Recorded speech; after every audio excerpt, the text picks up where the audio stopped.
আসসালামু আলাইকুম এভরিওয়ান। আজকে আমরা ইফতার পার্টি করব। পরিবারের সকলে মিলে ইফতার পার্টি করব খোলা আকাশের নিচে। ইফতারে আমরা কি করব তা আপনাদের সাথে শেয়ার করব। এখানে আমি কেক তৈরি করছিলাম। যেহেতু ইফতার পার্টি, তাই কেকের মধ্যে ইফতার লেখাটি লিখব। তাই পার্টির জন্য একটা কেক তৈরি করছিলাম। কেকটি আমি খেজুর দিয়ে ডেকোরেশন করব। আর এদিকে টুকিটাকি কিছু ডেকোরেশন করে নিয়েছি, যেহেতু ছাদে আমরা ইফতার পার্টিটি করছি। আর এই তো আমার কেক তৈরি ডান। যেহেতু ইফতার পার্টি, তাই আমি কেকটিকে খেজুর দিয়ে ডেকোরেশন করেছি। খেজুর দিয়ে ইফতার লেখাটি লিখেছি এবং সাইড দিয়ে কিছু খেজুর। আর এদিকে আমি কিছু ফল কাটছিলাম, লাইক মালটা কাটছিলাম। মালটাগুলোকে আমি পিস পিস করে নিচ্ছিলাম। আর এদিকে ইফতারের আইটেমগুলো সবার প্লেটে দিয়ে দেওয়া হচ্ছিল। পরিবারের সবাই একসাথে মিলে ইফতার করার মজাই আলাদা। এই রমজানে আমার এই মুহূর্তগুলো সবচেয়ে সুন্দর মুহূর্ত ছিল।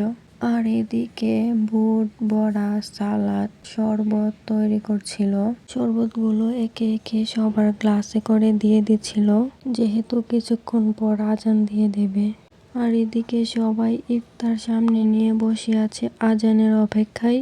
পরিবারের সবাই মিলে ইফতার করছি, এর থেকে খুশি আর কি হতে পারে। আর এদিকে সবাই বসে বসে দোয়া পড়ছিল আর অপেক্ষা করছিল আজানের। এদিকে একটি বড় বোলের মধ্যে বুট, বড়া, সালাদ, বিভিন্ন কিছু দিয়ে মুড়ি মাখা ছিল। ইফতার করতে করতে এরপর সকলের প্লেটে করে মুড়ি মাখা দিয়ে দিচ্ছিল সবাইকে। সুন্দর একটা চাঁদ উঠেছিল।